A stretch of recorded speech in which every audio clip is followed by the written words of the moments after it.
Thank you to Mike and Sabrina for hosting us here, at least getting it arranged for us to be here.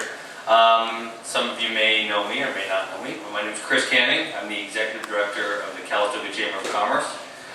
We have a special little happening here at this meeting because we have RadioCalistoga.com who's going to be broadcasting this for the friends at home and for you to go back to and listen to again. Just a couple points of clarification.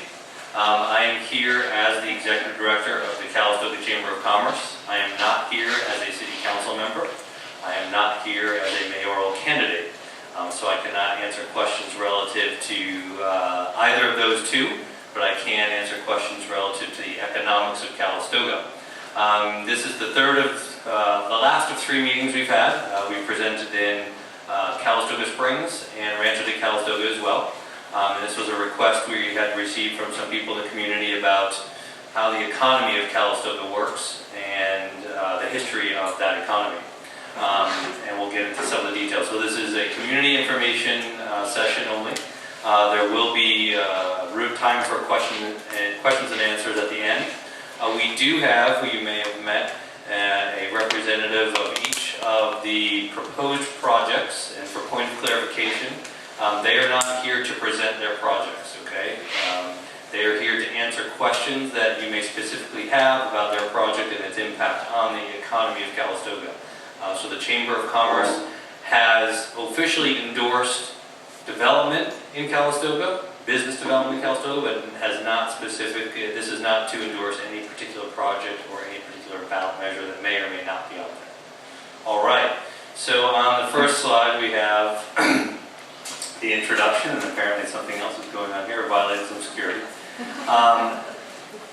Representing the Silver Rose project, so when we get to the end of it, if you have questions, we have Mr. Kelly Foster up here, and then representing the Enchanted Resorts project, we have Aaron Harkin here.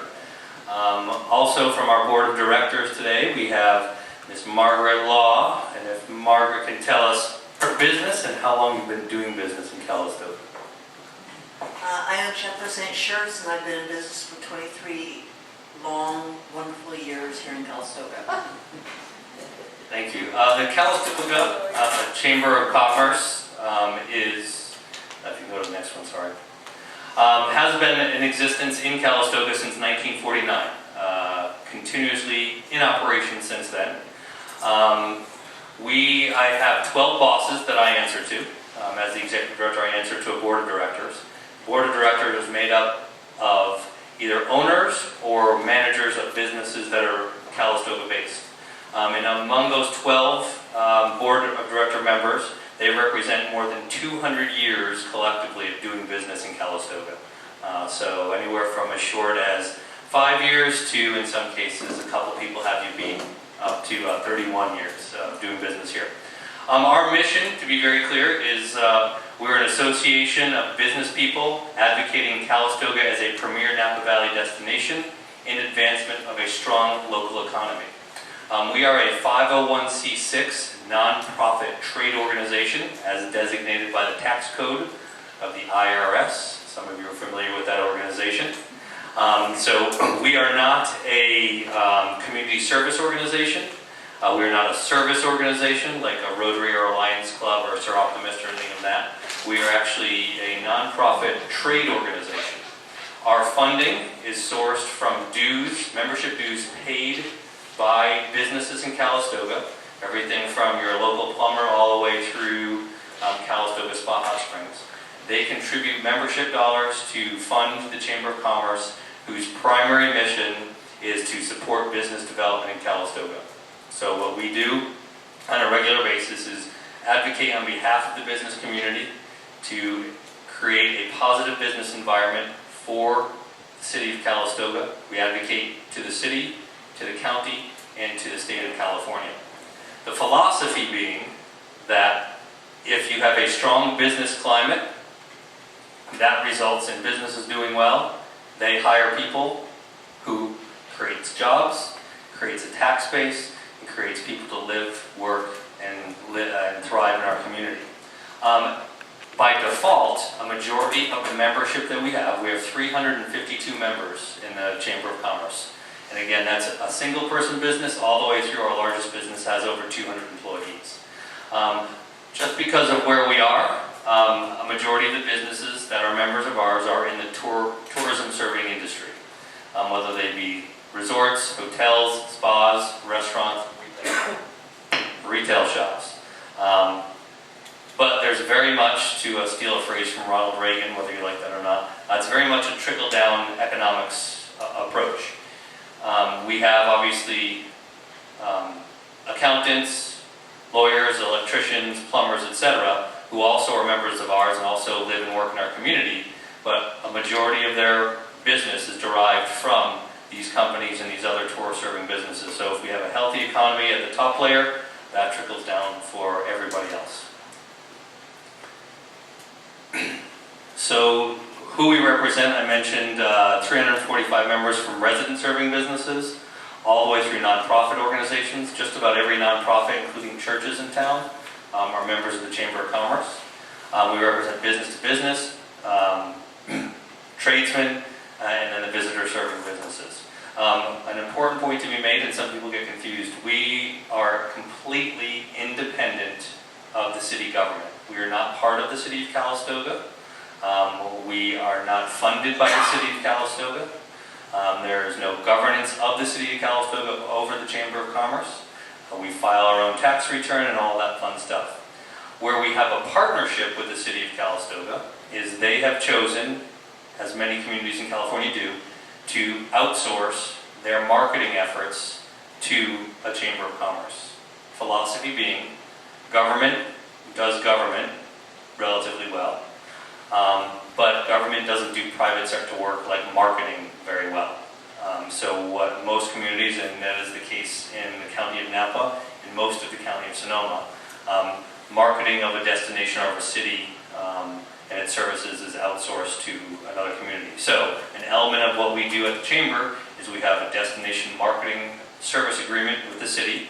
They give us $252,000 a year to operate the visitor center 362 days a year, 52 days of the year, 62 days a year, sorry, to do all of their PR, all of their interactions with guests coming into Calistoga, as well as operating their website and all interaction with media.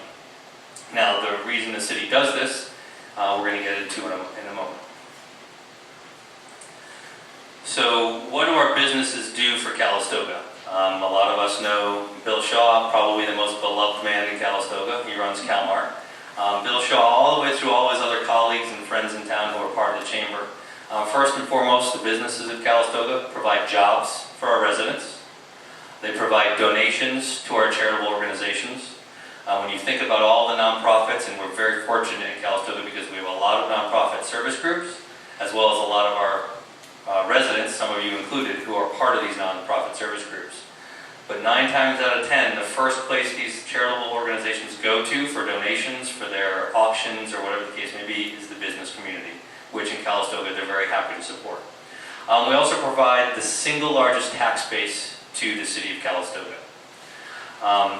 The single biggest part of that is through TOT, which some of you have heard. TOT stands for Transient Occupancy Tax. This was created a few decades ago, and essentially what it is a tax paid by people who sleep in our hotels for the privilege of visiting Calistoga. When it was first created, the intention was that if you have people stay in your community, they will eat and shop and take advantage of services in your community which generate sales tax. As the decades went by, most municipalities, the city of Calistoga included, caught on to the fact that this is a pretty easy and fast source of revenue generation, and a lot more of that funding was diverted into the general funds of communities. So to give you kind of a breakout of what the primary funding sources are for a city like Calistoga, we have a budget of about $11 million in operating budget. TOT is the single largest contributor to that. That's about 52%. Next year's budget, I believe it to be, current budget I should say, is going to end up at about 53%. Sales tax is next, which is this little shaded area here, followed by property tax, and then other. Other is business licenses, gas, our our portion of gas tax, whenever anyone buys a gas in Calistoga, a portion of that comes back. Transfer fees, planning fees, things of that nature. Without a doubt, the single largest contributor to the general fund for Calistoga is TOT. What's important to note about TOT and why most municipalities and most residents in cities and towns love TOT is not a single penny of TOT is ever paid by a resident. The only way you as a resident will ever pay TOT is if you choose not to sleep in your own home and you want to go stay at a hotel one night. Or if you have family coming over and you really don't want them staying with you, you can send them to a hotel. All right? Next slide. So business tax dollars, where do they go? When you take TOT, which is about $3.6 million, and then and our general fund, by the way, is just over $7 million. When you take TOT, and then you take the sales tax paid by tourists that come into Calistoga in our restaurants, getting spa services in our retail stores, and then you also pile on top of that the property tax paid by visitor-serving businesses, that 52% of the general fund actually slides up closer to 63%. So 63 cents, the easiest way to think of it, 63 cents of every dollar that the city needs to live comes from tourism. That covers things like public safety, public services, and maintenance. Maintenance is roads, sidewalks, infrastructure, etc. So that's generated by the tourism industry. Next. So understanding that we have been a tourist town since 1860, tourism is a multi-billion-dollar industry in the United States. Specifically, I'm going to go dancing, Margaret. Margaret buys the first round of drinks. That phone went off. Understanding that the industry that kind of got Calistoga started was tourism, late 1800, 1860-ish, and understanding that's what has carried Calistoga through to where we are today. We have to understand, acknowledge, and appreciate the fact that we're a fortunate enough place that we live that others, millions of other people want to come see. And they want to come see it so much that they're willing to pay money to the city to sleep in our hotels and stay in our town and see the charm that we all get to experience on a daily basis. So, understanding that the Chamber of Commerce represents the business community, largest portion of the business community are tourist-serving businesses, we are in favor of controlled and responsible growth, and we advocate that. Again, while our primary purpose is to make sure we have a healthy business environment in which all of our local businesses can operate, we know that with a healthy business environment, that will improve the quality of life for everyone that lives in Calistoga. So one of the things that we look at is what does growth mean and what does it bring in Calistoga? Well, obviously it brings more jobs. If you have more businesses doing business in Calistoga, you'll have more jobs. It'll lead to fewer storefront vacancies, which I'll talk about in a moment. It's more funds for improving city services. We know currently with the fiscal situation that we're coming out of, fortunately, that the city has had to make some cuts to the services they're able to provide to its residents. We know that this will lead to more funding for local nonprofit groups. The healthier businesses are, the more apt they are to be able to give money to local charity groups and organizations. We also know it will lead to financial stability for a long time to come. We are fortunate, again, that we have an industry that thrives. Inside of Napa County, it's estimated to be about 4.5 million visitors a year that come through the Napa Valley. We have, last count, 136,000 full-time residents from American Canyon through Calistoga. So obviously, 136,000 people living here full-time, like you and I, handling 4.5 million visits that come through is pretty impressive. And those visitors come through, leave, again, their money behind, so that the rest of us can take care of what we have. And yes, they make impacts. They have impacts on infrastructure, but the impact they make versus the dollars they leave behind allows those of us that are left living here to benefit from that. The average couple, some people consider worthless facts. While we have 4.5 million visits to Calistoga, the average visit, not to Calistoga, sorry, to the Napa County, the average visitor comes 2.2 times a year. Okay, so it's not like we have 4.5 million unique visitors coming. That's how many visits come, and the average person's doing 2.2. Calistoga, which has a documented population of about 5,100 people, we see anywhere from, depending on who's doing the math, anywhere from 500 to 750,000 people that come through Calistoga. They want to come here, they want to come here for the hot springs, they want to come here for the wine, the food, shopping, and basically what we are most unique at is our vistas. And we're at the, arguably the prettiest part of the valley. A lot of hikers, a lot of mountain bikers, trail walking, etc. That a lot of people will come up here for. Part of this growth that we're advocating as a chamber, again, no project in particular, is just what it impacts to the stabilization of our entire infrastructure. So we have, and part of the reason we're going around to different groups inside the community is first and foremost to make sure everybody has at least a base level understanding and give the opportunity to ask questions of what the economy is here. Fortunately, we don't have an economy that's based on office parks or office towers. We don't have an economy that's any longer based on or has a big influence in manufacturing. My previous job before running the chamber was running the Calistoga Mineral Water Company, the beverage company, over on Silverado Trail. I can give you a list of reasons why that facility is no longer operating, which is the same reason that the Crystal Geyser facility, I think, at Washington Street will be closing within the year. All the reasons that we love Calistoga, its isolation, are the same reasons that manufacturing doesn't work up here. We're too hard to get to, we're too expensive to get to, we have a very expensive tax base, we have a very expensive labor force.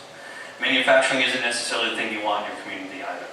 And then probably the most fortunate thing that we're not is an oil or gas town. I like the fact that when I go to LA, they still have oil rigs down there in LA, and you come back home and you don't have to deal with any of that. What our industry is, what our natural resource is the tourism industry.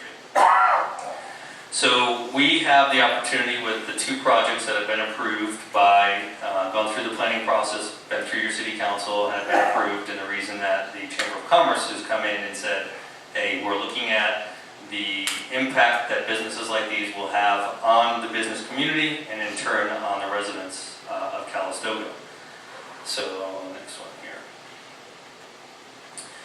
So the cumulative economic benefit of the city, to the city of Silver Rose and Enchanted Resorts.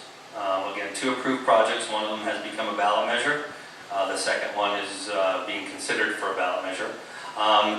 From year one, all in, this is, and please correct me if I'm wrong here, gentlemen, this is everything including impact fees, TOT, from when the facilities are running, is just south of $20 million, all the way out through year 10, where we're up about $75 million. And this is, again, these are funds that aren't paid by any resident of Calistoga. No Calistoga citizen is paying these. These are the impacts. You can go to the next one. So schools, obviously very important to all of us. We are fortunate in the sense that we have our own school district. We have a very small student population. So any revenue that comes into that very small school population has a compounding effect. So what you see here is the annual benefit per student, if both of these resorts were to occur, is going to be close to $1,800 per year per student. Okay, it's just about $900 each. How that's calculated is on property tax. So every dollar of property tax that you pay either as a resident or as a business, 44 cents of your property tax dollar goes directly back to the school system in the community in which you live. So when you take two very large projects and you throw on what their property value is, they get assessed by the Napa County tax guy that they're all friendly with. 44 cents of every dollar they pay comes back just to the school system. When you compound the fact that we only have about 750 kids from kindergarten all the way through high school, that adds up pretty quickly. We know that you guys supported a lot of people in the community enough to supported a school bond. This is on top of that. So this is just money that the school is going to benefit, and the children are going to benefit from that we wouldn't have had otherwise. Next. I know there have been questions asked about water and sewer.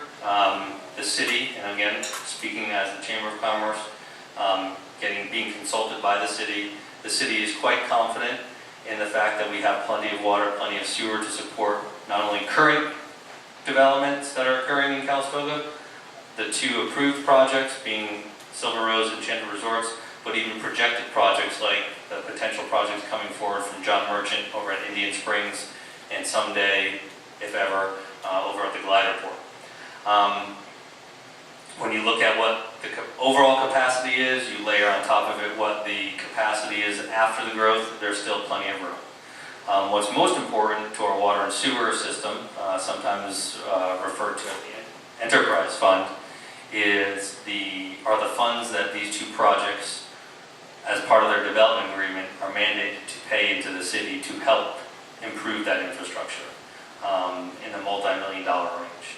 And again, whatever a project comes forward and signs a development agreement with the city and subsidizes or does improvements, those are improvements that the residents of Calistoga or the businesses, other businesses of Calistoga won't be burdened with. You can move forward.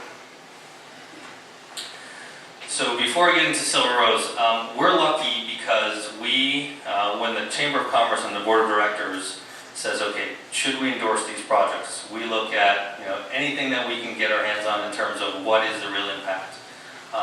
These were pretty easy for us because we have a real life, very recent history in the opening of Solage. Solage celebrated its 5th anniversary in July of this year. We know firsthand, because we see the economic impact that Solage has had, that yes, it absolutely contributes significant TOT dollars to the city. Yes, we know that its residents, I should say its guests, come into Calistoga to spend their money. One of the concerns was, and I've been here long enough to have heard the concerns expressed before Solage opened, is once Solage opens, they're going to have a restaurant, they're going to have a spa, their residents won't go into town and spend their money. We actually know that to be completely opposite. And one of the easiest giveaways of that is the Solage bikes we probably all encountered along the way in downtown. We won't comment on how good or bad a cyclist or bike rider some of their guests are, but we know that when their bikes come into town, they're spending money. Our membership in the Chamber of Commerce will tell us firsthand that Solage guests do come in and spend a significant amount of dollars. We have 2 restaurants in particular that probably will tell you they probably would not have come through the recession we had if it weren't for the additional guest count or visitor count that they had from Solage.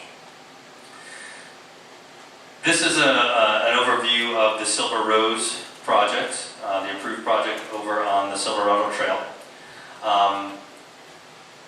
It will sit in city limits, which is why it's even a city matter, which means all of their tax dollars for TOT go straight to the city of Calistoga. None of it goes to the county, so that's a plus for us. They have, I believe, you're going to have to correct me if I'm wrong here, Kelly, 85 rooms, 21 homes, which will also be paying property tax. Directly across the street from Solage, we will benefit from what we call the glow, or the halo effect. When Solage did come into Calistoga, there was some concern that they would steal business from other resorts or other hotels. What's actually happened is, because of all the marketing that Solage has done, they're part of the Bears group, it's created kind of an aspirational effect. People want to go visit Solage. Solage goes out and spends hundreds of thousands of dollars a year on marketing. So people see it from all over the U.S., all over the world, say, I'd like to go to stay at Solage. one of two things sometimes happens. One is they can't really afford it, or two, Solage is full. So what we get is the halo effect. And we have other spa owners and hotel owners that would be up here and swear to you that since the opening of Solage, their business has improved because people want to be, if they can't get into Solage, whether they can't afford it or it's full, they want to be near it. So then they start staying in other hotels and other spas in Calistoga. The other thing that Solage has done is it's forced some of those other resorts and hotels to, for lack of a better phrase, clean up their act. They've had to improve their services, they've had to improve their look, their amenities, etc. to kind of keep pace. When you talk to Solage and say, how do you feel about another resort going across the street from you, they welcome it because they know that it is yet another source of marketing that's going to be out there telling people that Calistoga is a pretty amazing place to come visit. So they're not concerned. I'm sure they have a little competitive slant on it, but they're also pleased to have some of this effect. Now we can debate, how many resorts are too many. We can debate how many visitors are too many. The reality is that there's not that much more developable land in Calistoga. When you look across the tourism industry, and we're very involved with the Napa Valley Destination Council, now known as Visit Napa Valley, who goes out and markets the valley as a whole, and then we, as the Chamber of Commerce, market the city of Calistoga. We know that the single largest return on investment per square foot that you can make in the tourism industry is a high-end resort. Dollar for dollar spent per square foot is much better at a full-service resort than it is to do freestanding hotels or freestanding B&Bs. We in Calistoga have 43 lodging properties in the city limits, and that's anywhere from a 2-room B&B all the way through what our largest resort is today, which is Solage at 89 rooms. We have a total of, if you include the Calistoga Inn, which temporarily is closed for the next several months, we have 692 hotel rooms. A lot of people don't know that. That's a surprising number.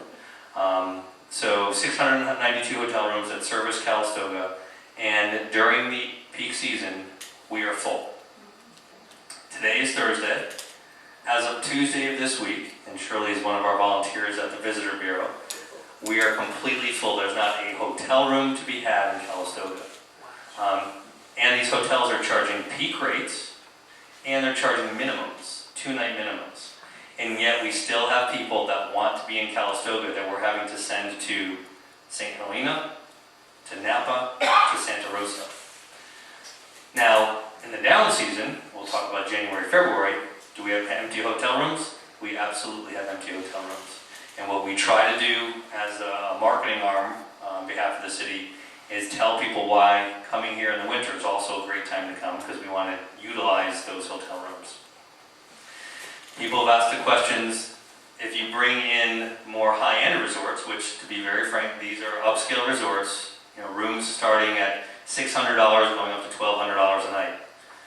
I don't know about you, but for me that's well out of my price range. But if somebody wants to spend that kind of dough, I'd rather them spend it here than in Napa or Yountville or St. Helena. There are 5,000, there's like 5,008 hotel rooms in the entire county of Napa.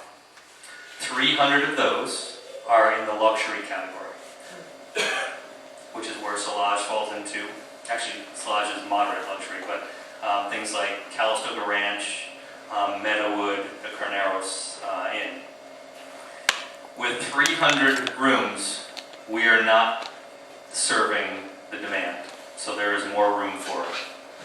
One of the other factors that I share with people is you have Silver Rose, you have Enchanted Resorts who have backers and financial backers and development groups who would not come into a community like ours and spend upwards of $110 and $120 million to build a resort unless they did all of their research to make sure that there is a demand or a market for the type of product they're going to be selling. We do have some rooms, we call it product, in Calistoga, of the 692 that go empty often because they're just not being kept up to par. We cover all price ranges in Calistoga. from the moderate to mid to premium scale. So we have product for everyone that's looking. Unfortunately, our least expensive product right now are the rooms at the Calistoga Inn, closed for a few months after their little incident, little fire, but they'll be back strong. If you go ahead one slide, I think we're... view shed slide here, Silver Rose. I know there's been some concern expressed about what's going to do to the visual impact of Calistoga. Again, being across the street from Solage, you can drive up the Silverado Trail and barely know Solage is there because of the way they've landscaped it. Similar case is going to be true for Silver Rose. Next slide up. Enchanted Resorts. This project, which has been approved, is on Highway 29, Foothill Boulevard, up in the hillside. I think it's officially called Diamond Hill, not Diamond Mountain. Diamond Hill, they'll be set up into the tree canopy, running up the hillside up to the border of Diamond Mountain. Hotel product is 100 rooms, 110 rooms. How many residences? Correct. 20 residence club units and 13 home sites. Home sites. Okay. Regarding the home sites, Silver Rose will have some homes. Enchanted Resorts will have some homes. To be very frank, the owners of these homes, they're second homes for them. The type of, the category and the demographic that these market to, these are second homes for these folks. Which is okay, because they still pay property tax to have their home here, whether they want to sleep in it or not, or send their cousins or aunts and uncles to sleep in it. Of the hotel product that these two projects will be bringing in, it'll be complementary to what's currently here. We have, again, the premium end that we have here in Calistoga is Solage. The next level up, that has a Calistoga address, but unfortunately is in the county, is the Calistoga Ranch. Beautiful property, very expensive rooms, often full. Calistoga address, but they're in the county, so all their TOT dollars go into the county of Napa, so we don't see any of that. We're happy to welcome their guests into our restaurants and our retail stores and our spas, but we don't get their bed tax, if you will. What's the next slide after this? Infrastructure, this is just to outline a project that the Enchanted Resorts has done, completed in red, and will be required to do in yellow to upgrade infrastructure. And this is bringing sewer lines in, upgrading water and sewer lines.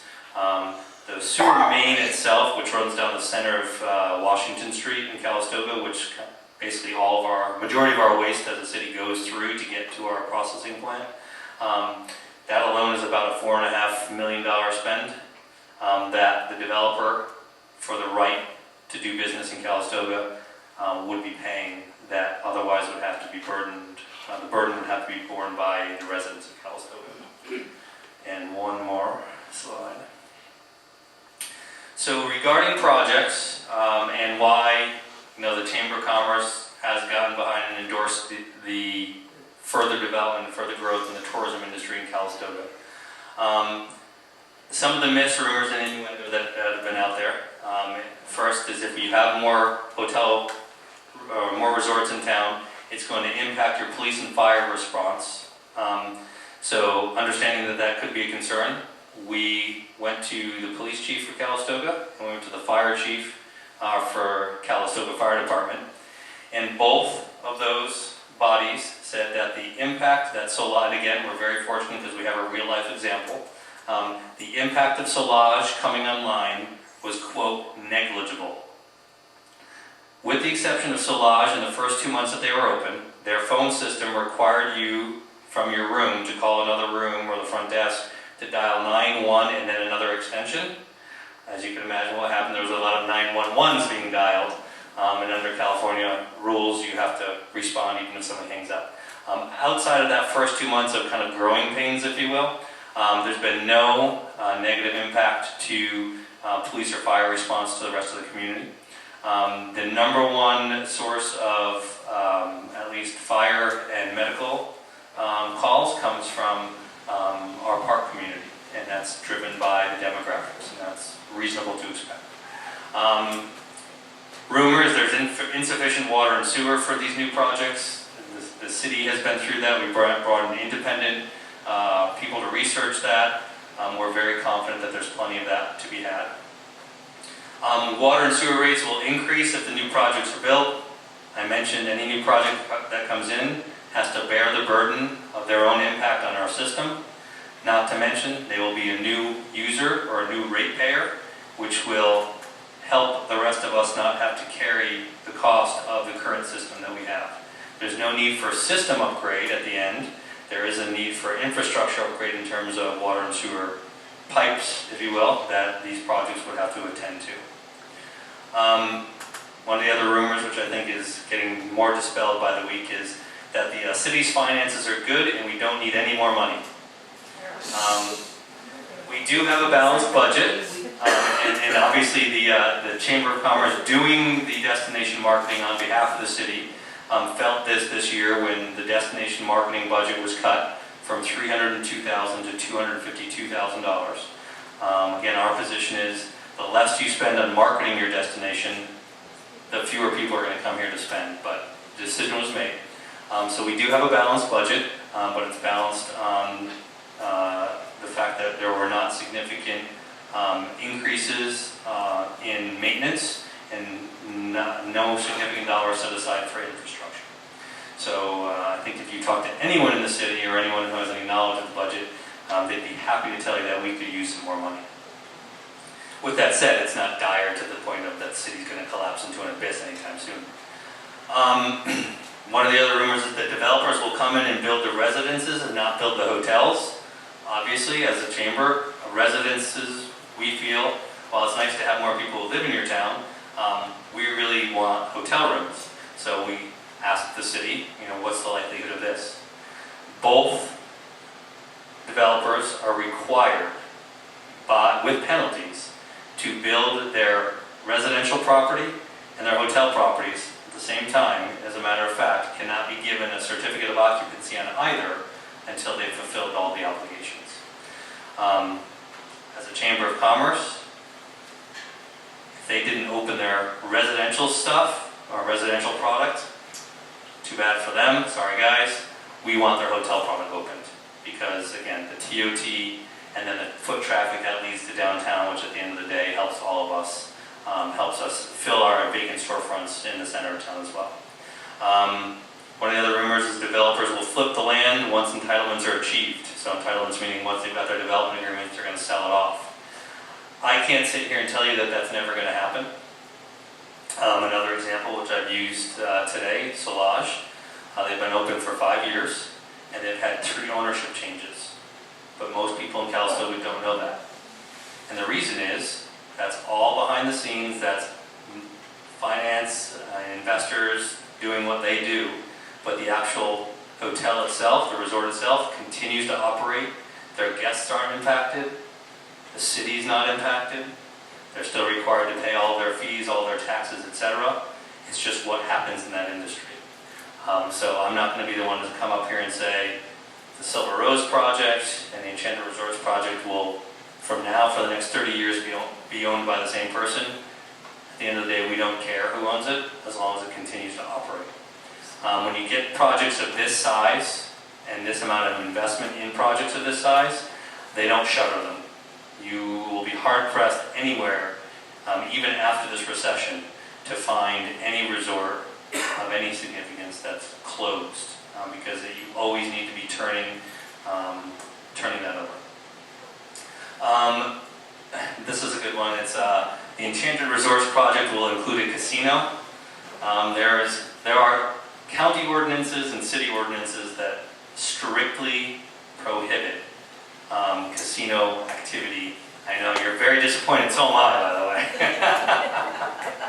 That prohibit casino activity in the city limits and in the county limits. However, we do have a member of the Chamber of Commerce, should you have that knack or need, Twin Pine Casino. They're a member of the Chamber, and we're happily send people who are interested in a little bit of gaming right up the hill in Middletown. So none of the above on this are true. Let's talk about storefronts downtown. I know this comes up in the paper often. We we have empty storefronts. From where we sit today versus where we were 18 months ago. 18 months ago, we had 13 empty storefronts. Today, we have 6 empty storefronts. As a chamber and as the director of the chamber, on a monthly basis, I approach businesses that we would like to be in Calistoga, would like to be doing business in Calistoga. What we consistently hear from mid to upend retail is when you have a larger consumer base, similar to a Solage guest, then we're going to be able to support the rents we need to support to, the staffing we need to support, etc., to open up. Normally that's followed quickly by residents who say, but what about local serving businesses? What about a barber shop, a cobbler, a dry cleaner? The unfortunate reality of economics is that we are a small town. Our permanent resident base of roughly 5,100 people cannot support those type of businesses based on the rents that are asked for in Calistoga. The second biggest problem we have, in my background I mentioned, was I was with Nestle for 16 years, which is a consumer product company. And we did research on the consumer shopping habits of Americans and how they've changed 10, 20, 30 years. The other detriment to local serving businesses in Calistoga is our proximity to Santa Rosa. We are way too close to Santa Rosa and to the deep discounting stores that exist there. It draws residents of Calistoga to go over there to do their shopping. So it makes it very difficult for a local serving business to stay open if their primary focus is on the revenue they would generate from locals. With that said, in the city's design plan, or kind of overall general plan, which the Chamber of Commerce supports, there is an accommodation for creating living and workspace that would cater to some local serving businesses off of Lincoln Avenue, kind of down Washington Street, etc. But that's a long-term plan. That's nothing, even if these 2 resorts opened and Mr. Merchant opened his property tomorrow, you wouldn't see that in the very short term. That's more of the long term. Okay? Next slide, please. So, primarily, any questions you have about the economics of Calistoga, the economics of Napa Valley, how it all comes together. Why do these projects and why does kind of all this development happen in the city limits versus out in all that available land out in the county? That's called the Ag Preserve. The first agricultural preserve created in the United States was in Napa County, which forbids this type of commercial activity to happen out where the vines are.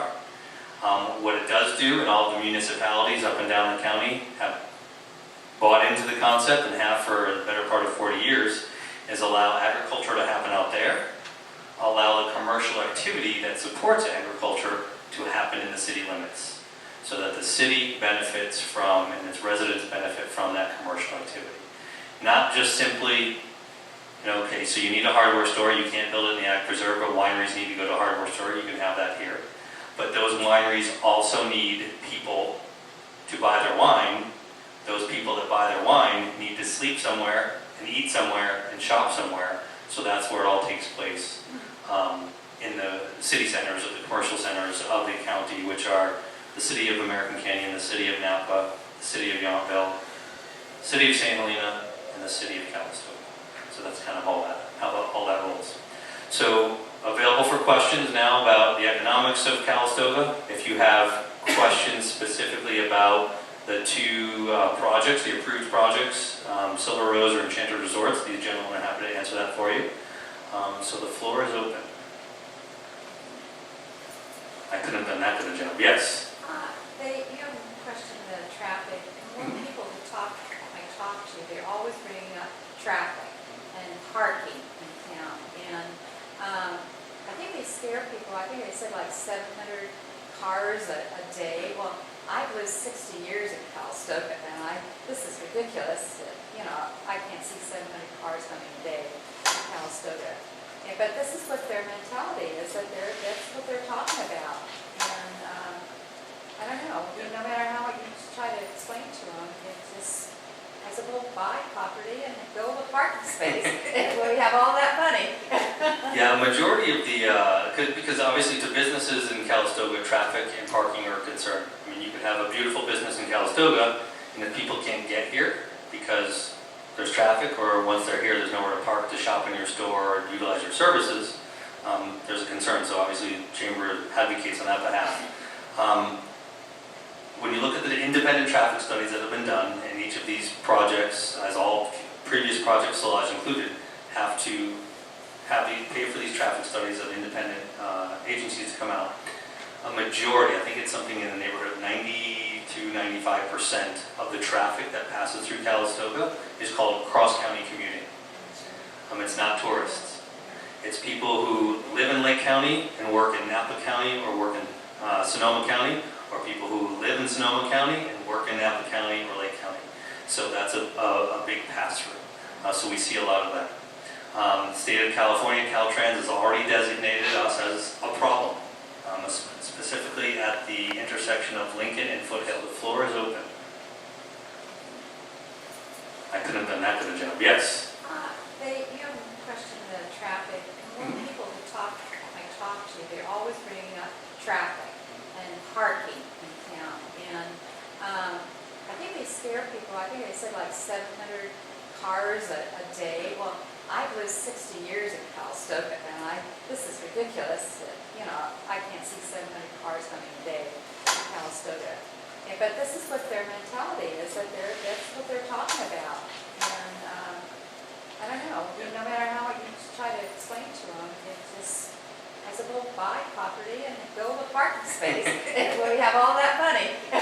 Yeah, a majority of the, because obviously to businesses in Calistoga, traffic and parking are a concern. I mean, you could have a beautiful business in Calistoga, and if people can't get here because there's traffic, or once they're here, there's nowhere to park to shop in your store or utilize your services, there's a concern. So obviously, Chamber advocates on that behalf.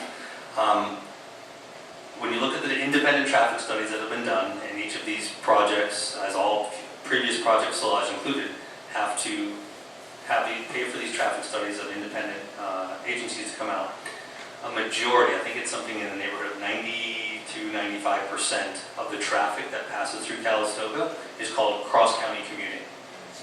It's not tourists. It's people who live in Lake County and work in Napa County or work in Sonoma County, or people who live in Sonoma County and work in Napa County or Lake County. So that's a big pass-through. So we see a lot of that. The state of California, Caltrans, has already designated us as a problem, specifically at the intersection of Lincoln and Foothill. Those are two state highways coming together. It's surrounded immediately by private property. Obviously, in our society, we hold private property and the rights of private property interest very dear. So something short of taking their land from them makes it difficult to make any modifications. Did Solage add more traffic to Calistoga? It absolutely did. How much? I don't think that you have problems on a regular basis getting out onto Brandon Street because of Solage.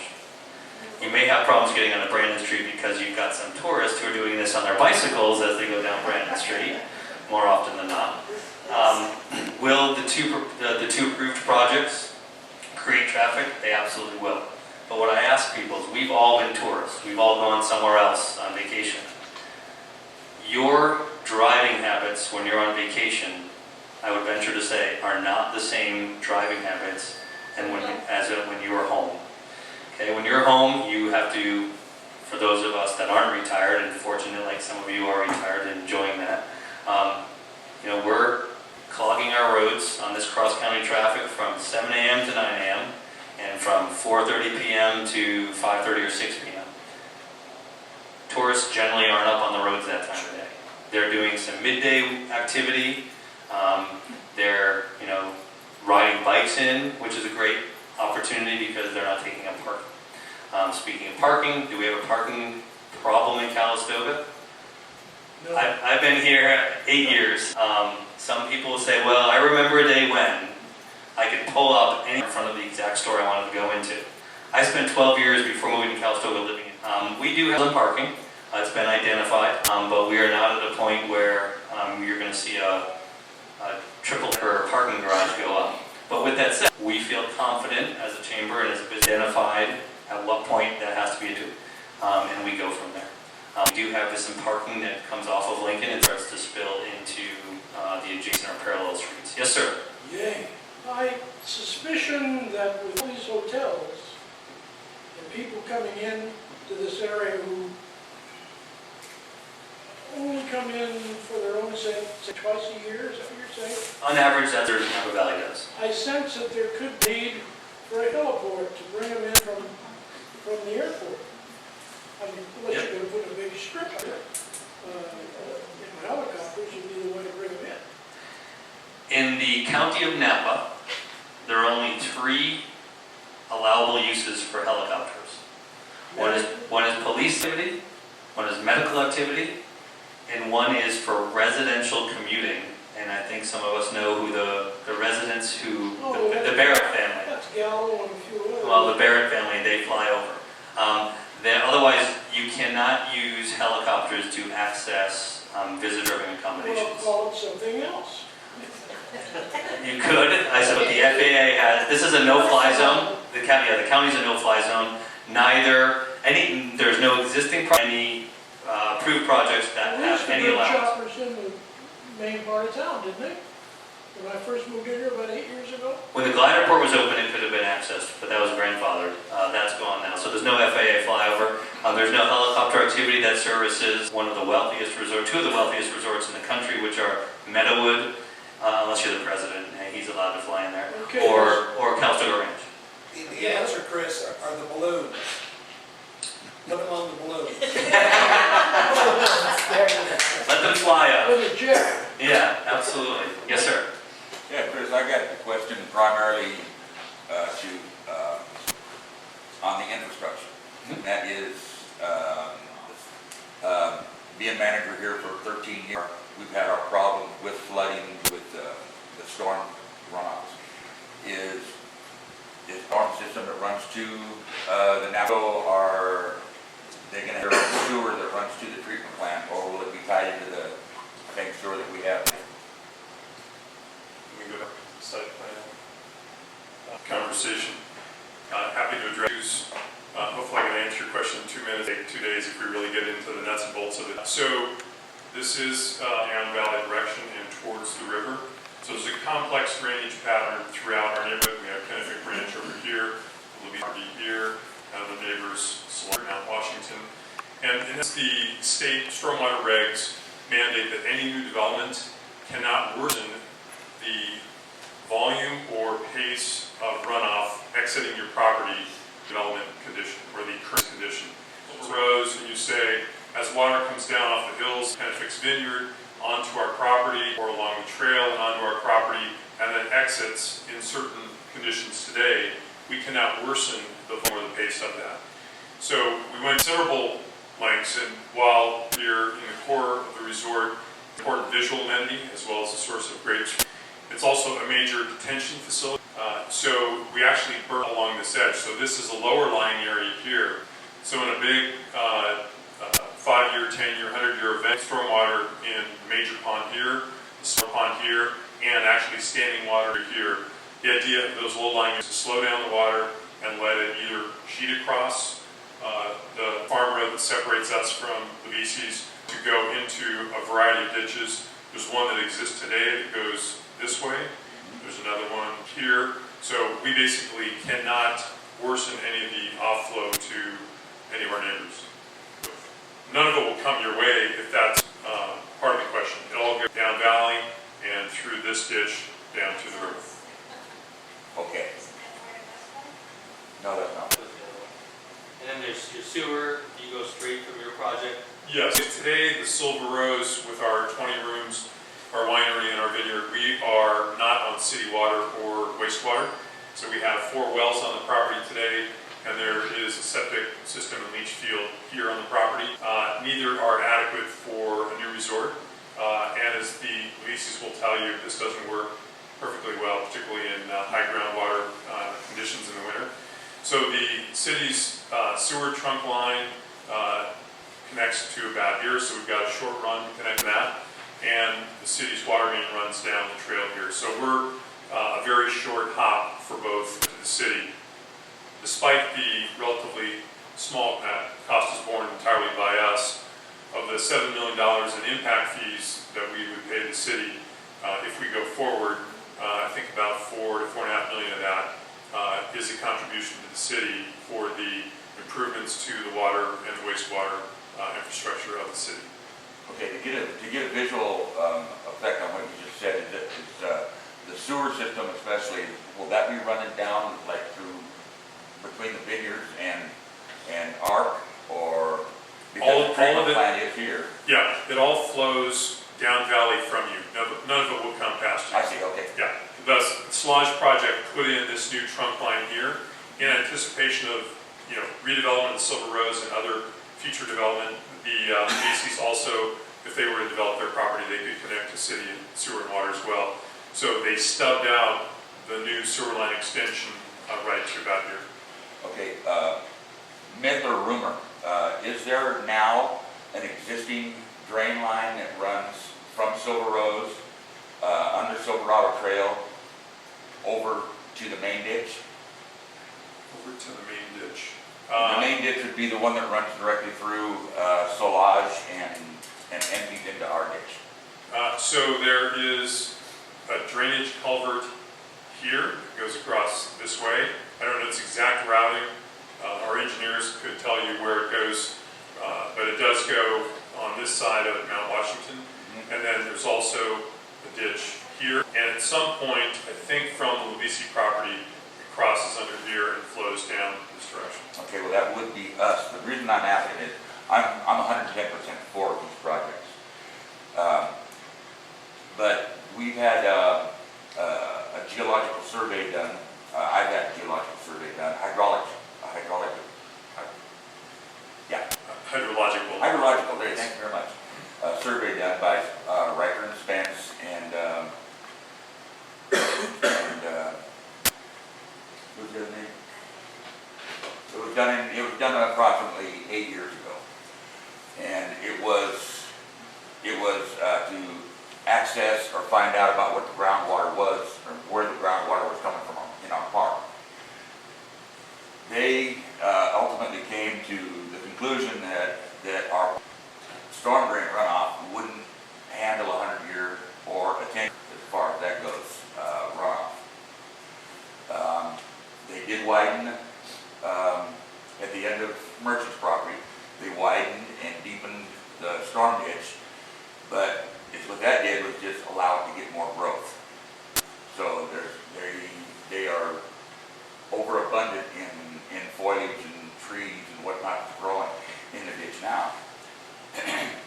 We take it upon ourselves from Brannon to Merchant's property to clean that ditch every year, and we can't do it. We've got an agreement with Fish and Game that we can't do it until the water's dried up because of the frogs and the turtles and whatnot. So with the water, with the storm water that's running from Solage, where they have rerouted alongside of us on the north side and on the back on the east side, and they empty in to our main ditch. And with the main ditch, the main creek that runs through Solage, the back of Solage, that empties into our ditch. My concern was that if there was going to be any outfall of stormwater runoff from any other projects, that it's something that we'd have to mitigate. And I haven't had seen the impact on what's going to be built there, but I believe in what you're saying. Just so I don't want the southeast end of our park flooding in like we did a few years ago. Right. A couple differences between our site and our site plan versus that of Solage. And I think the result of these differences gives us a very different level of control over our stormwater management than Solage. First difference, and I'm sorry I don't have this slide, but would love to have you come over to the conference room at Silver Rose. We've got a bunch of these up. Absolutely. Including one of the more interesting ones, and we were compared to Solage continuously during the approval process. Solage is a great design, they're low rise, they're this, that, and the other. But one of the things, this particular slide will show you what percent of the surface area is asphalt or other impermeable surface versus on our site plan, and the difference is dramatic. We have about 20% of the total asphalt of silage. There's a couple reasons for that. First of all, we're spending an obscene amount of money to put about half of our parking underground in the parking garage there. So that greatly reduces the need for surface parking. So a lot of silage's asphalt is for the parking around all the cottages. They also don't have the bodies that we do. So these are fantastic tools for stormwater management or buffer. We also have today, and we'll preserve the ability to shuttle water up and down between different ponds. And we have this ditch right about here, and also this ditch here plus this is a major retention designed specifically for stormwater retention. So all those are tools that allow us to manage the runoff that comes to the property and then comes off the roofs and a few of the areas that are asphalt on the property.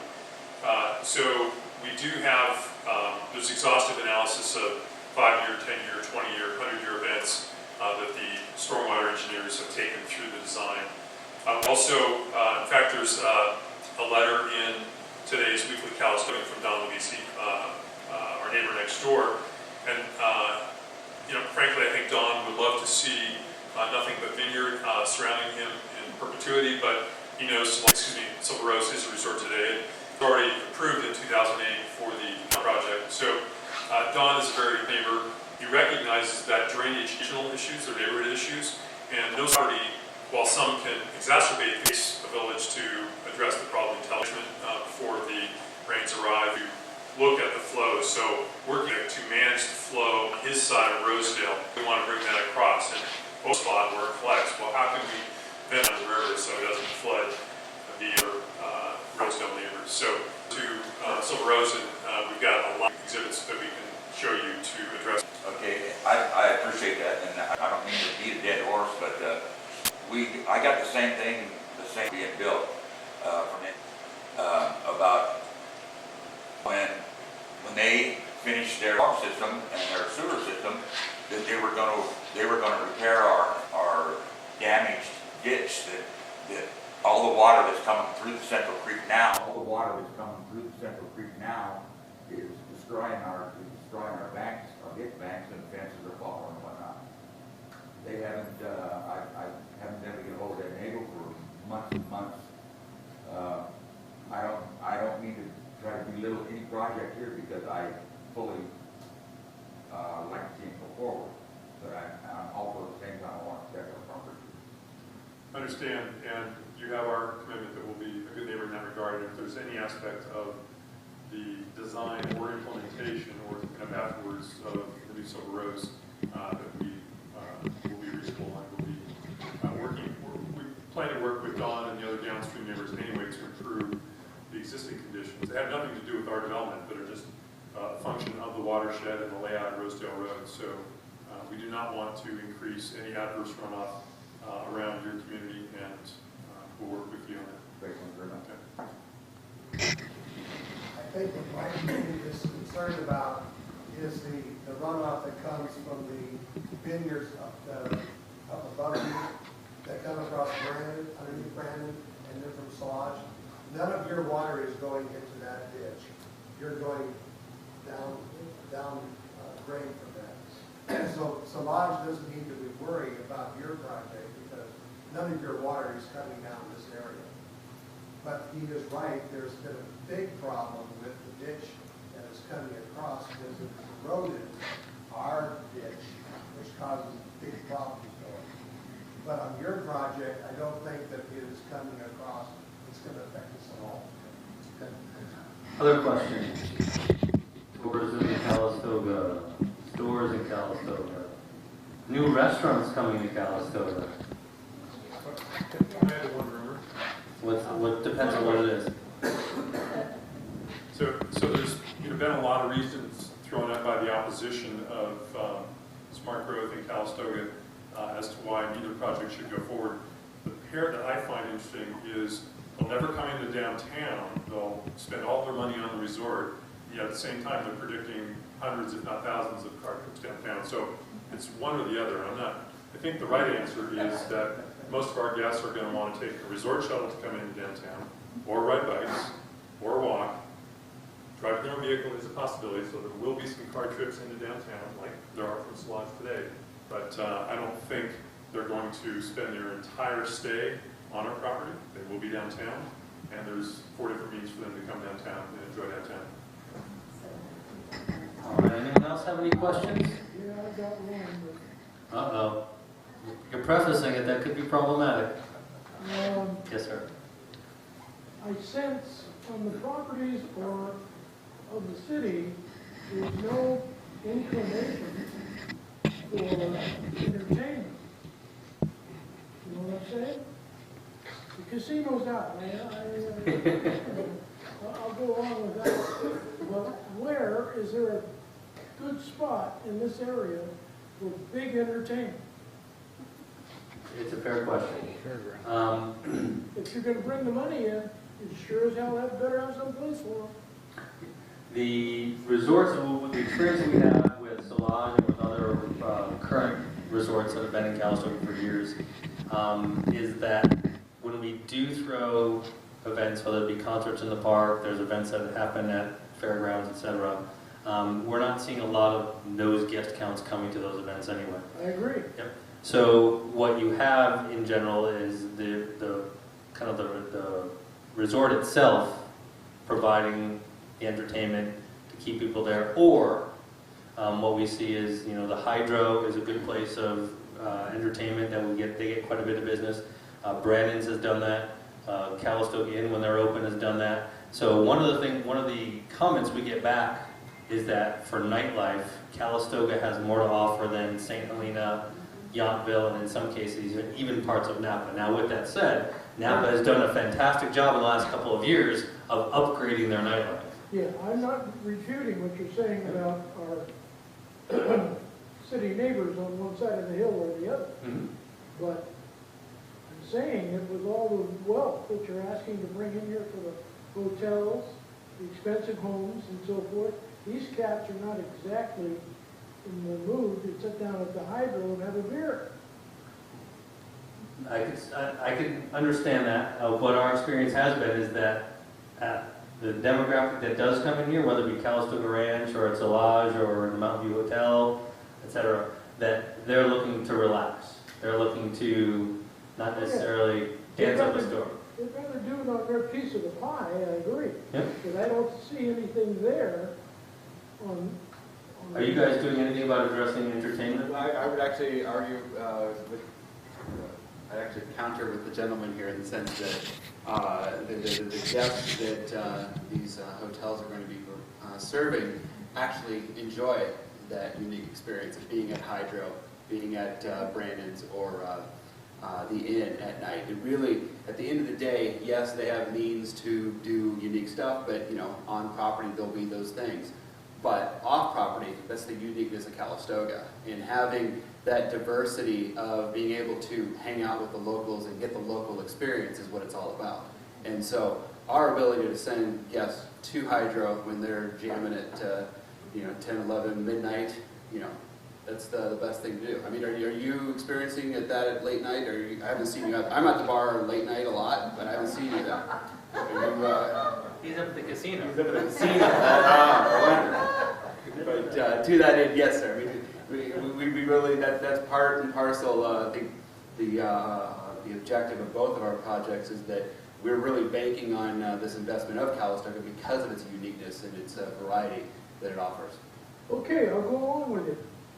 But don't say I didn't tell you so. Duly noted.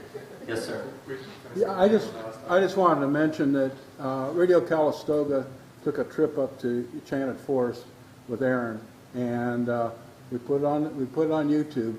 But one of the things that impressed me that Aaron said, and maybe you can address that, is one, your parking problem, valet parking, a shuttle service, and what impressed me more than that is you guys in town want to go up there and have a beer and a hamburger with our guests. You want to address that a little bit? Sure. You're an open property, just like Solage. Yeah, no, I mean, I see that, both of our properties are open to the public. And again, kind of speaking to that point that having the guest experience with locals coming up to the property is also part of the dynamic that we want to be able to provide. Guarded, I'm sorry? guarded entrance? Maybe a check-in, but really nothing more than that. Nothing with guys with guns or anything like that. Well, this guy's making me suspicious. Yeah, we got a casino. But no, I mean, to that end, we want to be able to provide shuttle service to obviously take people from the resorts down into town, but then conversely take people from town up to the properties. And again, what that leads to is the type of guest experience where, hey, somebody's going to have a beer and hanging out at the public facilities there. They want to understand from the locals what's the cool place to go to. What's that winery that they didn't hear about yet? What's that new spa or spot, what have you, that they haven't learned or seen from the concierge. And so by having that local interaction, again, it makes for a more diversified guest experience, which is what the market is after. Okay. Yeah, I just wanted to address the comment that affluent tourists would want to go to the hydro. In the same way that the county leaders and residents did something extremely wise decades ago with the Ag Preserve Initiative, concentrating commercial